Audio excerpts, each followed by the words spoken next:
Imagine this, we dive into the secretive bowels of a mysterious institution dubbed the Organization.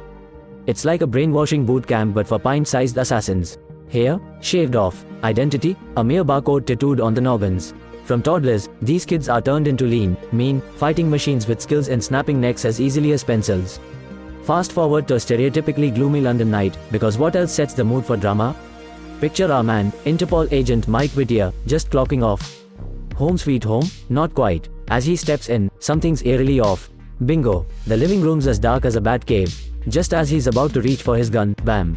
Enter Agent 47, the poster boy of bald, barcoded badasses. Poor Mike's been playing a frustrating game of cat and mouse with 47 for 3 grueling years. Talk about job stress. Oh, what a scene unfolds as an elusive assassin, gun in hand, coolly instructs Mike to take a seat. Relax, he whispers, I'm just here to chat. But flashback to Niger, 3 months ago, complete pandemonium. Here's Agent 47, shoving a remote-controlled bomb down a deserter's throat. Talk about a tough day at the office. He hands the ticking time bomb of a soldier back to his clueless warlord. Before anyone can say, oops, 47 hits the detonator and boom, party's over. Fast forward, and we've got Interpol's very own Inspector Mike hot on 47's trail in Niger. Sadly, he's just chasing shadows as the mastermind's already vanished into thin air. Mike breaks the news to Niger's army general. These explosive events are just another day in the life of chasing the world's most slippery assassin. Can you believe this gig? Imagine this, the legendary assassin, swiftly escaping Russia's clutches post-mission, rushes to St. Petersburg's train station only to be yanked back into action by an urgent ping from his employer. Wait for it, there's a witness. Not just any witness, a young woman, Na Boranina, becomes his next target. Cut to the bustling main square, our man 47 has her in his sights, until, plot twist. He balks at a fierce dragon tattoo under her eye.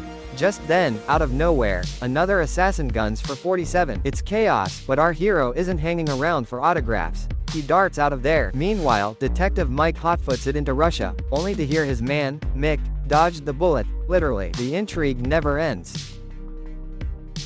Okay, let's paint this crazy picture. The inspector is scratching his head because his target, the infamous Agent 47, supposedly missed a target? Now, that's unheard of. But hold on to your hats, because here's where it gets juicy. A concierge at the Grand Hotel in Petersburg just pointed out 47 in a snapshot taken by local law enforcement. I mean, seriously, how does the world's most elusive assassin get snapped by a camera? Suspicious, right? Without wasting a second, our dear inspector dashes off to the Grand Hotel. Meanwhile, back at the ranch, or should I say, Agent 47's hotel room, he's on the phone explaining that, surprise surprise, the girl, saw nothing. But wait for it, the guy he was supposed to take out is still alive and now, on live TV, ranting about the West out to get him. If you thought your family reunions were drama-filled, imagine 47's reaction when he realizes this whole scenario is one big sham, a setup to frame him in a tangled web of deceit. And when he tries to uncover who's behind this elaborate plot, radio silence, nothing, nada. Talk about leaving a guy hanging. Just as tensions hit boiling point, enter Yuri, a tough-as-nails Russian FSB officer, who boldly declares he's running this circus now. Imagine Mike's face. With quite the power struggle, Yuri convinces the police captain to launch a full-scale assault.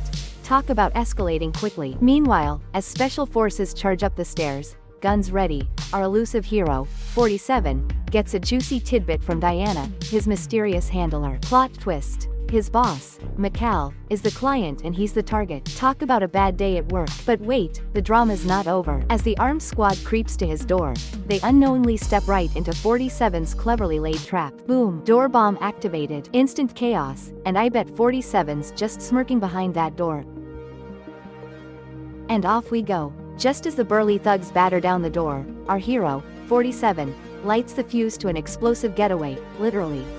Kaboom! He's bolting, using his swift moves and handy escape rope to dodge debris and dart into a new room where 2 oblivious kids are gaming. Classic 47, always mixing drama with a dash of unexpected. But wait, there's more action in store. He plucks not 1, but 2 guns from an unsuspecting ice dispenser in the lobby. Talk about a cool surprise. With a couple of smooth moves, he dispatches 2 guards and makes a beeline for the elevator shaft. Meanwhile, Mike and Jenkins rush post-explosion. Mike takes the stairs, old school style, while Jenkins waits to catch whatever comes down that elevator. But surprise, it's not 47, but a heap of unfortunate armed cops that greet Jenkins. They're out of the game, thanks to 47's ruthless efficiency atop the moving elevator. As the elevator hits the ground, Jenkins braces himself, gun drawn, only to find himself faced with an eerie silence and a chilling scene. Oh, 47, you never cease to amaze and terrify. Alright, strap in for a wild ride, because this story takes a turn. Imagine this. Na, completely unaware, finds herself at gunpoint rushing out of a hotel, only to be tucked away into a trunk by none other than our stoic friend, Agent 47. Their destination? A dusty old safe house on the edge of civilization itself. Now, here's where it gets spicy. Na, totally clueless about 47's identity until their startling street encounter the day before, is in a pickle while waiting to rendezvous with her lover, Mikal. As 47 digs deeper, he's hotter on the trail than a fox during hunting season. He demands answers about Mikal's apparent invincibility. Dead men walking? Really? It turns out, doubles are in play, and just as 47's about to make Na another ghost, he spots a tattoo on her face mirroring a history he is all too familiar with. That barcode life. Hold your horses, no shots fired today. In a plot twist, he switches gears, digging for dirt on Mikal's brother, Udry, the kingpin of trafficking and firearms. After playing 20 questions, 47 tries to recruit Na for his next action-packed adventure, but she's not having it. However, revealing a sinister plot by Mikal, he piques her interest. What will happen next? Stay tuned. Well, folks, the plot thickens and the tension is higher than a kite on the 4th of July. Our bald hero, Agent 47, finds himself in a train station, dodging danger like it's a pesky fly. He's got company, though, another hitman who's basically his twin, minus a few years and stories. As 47 maneuvers this deadly dance, he nudges Ninette away from harm, proving chivalry isn't dead in the assassination business. Hold on to your hats because Mike and Jenkins are now making their appearance at the station. Convinced our man 47 is lurking somewhere. And surprise, surprise, they're not alone in this wild goose chase. Enter Yuri and his crew, hot on the trail too. Here's the kicker, 47 isn't just playing tag, he's leading a merry chase right onto an empty platform. Watch as he pulls a fast one, leaping over to who knows where with the elegance of a gazelle. Boy, talk about spy versus spy drama. In a thrilling pursuit up a stairway, the scene unfolds with a man hot on the heels of Agent 47. Guns drawn and eyes peeled, he's determined to catch his elusive, bald-headed adversary. Yet, in a cunning twist, 47 outsmarts him, effortlessly taking him down with a snark about aging not so gracefully. Curious about the bounty on his head, 47 interrogates the defeated agent, but no dice, the guy's lips are sealed. With a swift pull of the trigger, 47 ends the silence, only to spot another mysterious onlooker in the shadows.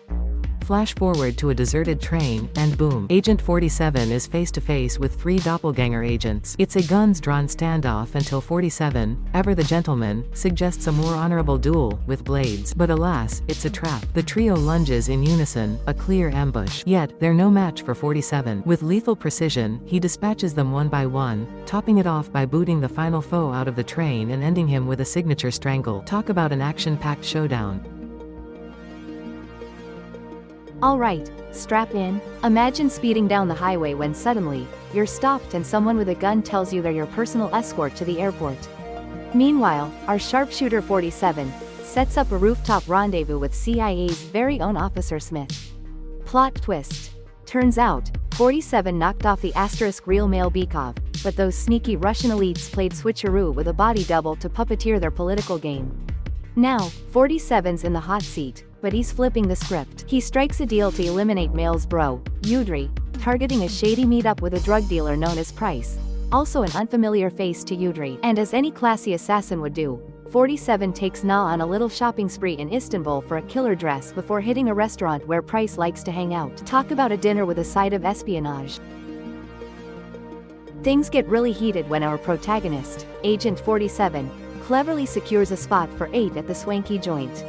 Undercover and always in control, he spikes Price's drink. Price barely has a moment after the sip before he's gasping for air. His entourage scrambles to the restroom, clueless that 47 is on their tail. Inside, it's showtime. 47 dispatches the guards, gives Price a lethal shot, and handles the rest without breaking a sweat.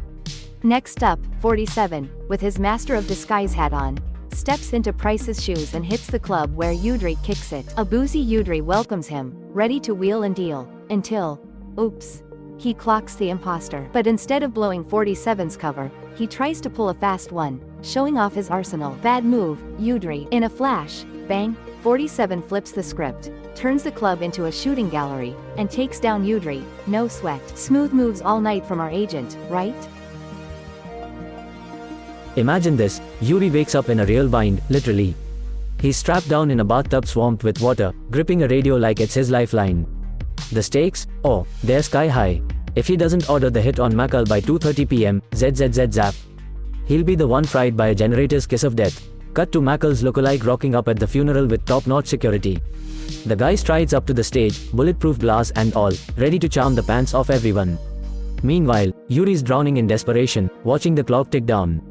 With no way out, he caves, orders a sniper to take the shot. Bam bam bam. 3 shots shatter the silence, but nope, Makal's quick on his feet, whisked away to safety by his crew. Just when you think it's all over, in swoops 47, disguised in full-on soldier getup. It's an all-out blitz. He takes down Makal's men with a flourish of bullets, talk about a grand entrance. And as if that's not enough drama, KGB agents crash the party. Gas canisters fly, knocking out everyone and sealing the deal on a chaotic funeral. Phew, what a ride, huh? Talk about a cliffhanger. Imagine this, there's 47, cool as a cucumber, right in the thick of a church full of folks convinced he's their guy. In a twist, he nabs one of them, a male, as a human shield and zooms into another room. But wait, it's not over. Another assassin, this one with a spear, decides it's his turn to dance with 43. They go at it, toe to toe, with 47 just pounding away until, boom. He delivers a knockout blow, taking down his attacker with brutal finesse. Outside the church, Inspector Mike rolls up, piecing things together faster than you can say, detective. He's got his eyes on the southwest tower, betting our guy 47 is planning a grand escape. Mike's holding no punches, directing his team to swarm the nearby pool for a dramatic takedown. Meanwhile, 47 isn't just twiddling his thumbs. Inside the tower, he's got the imposter tied up and is grilling him for the truth. But this wannabe, he offers 47 the elusive, normal life. Ha, 47 snaps a cold, no, thanks, and, kapow, shoots him dead. But just when you think it's all movie credits from there, no sir. The KGB, not to be left out, swings in with their gunship, and let me tell you, it tears the place apart, boom, bam, and bye-bye imposter. What a showdown.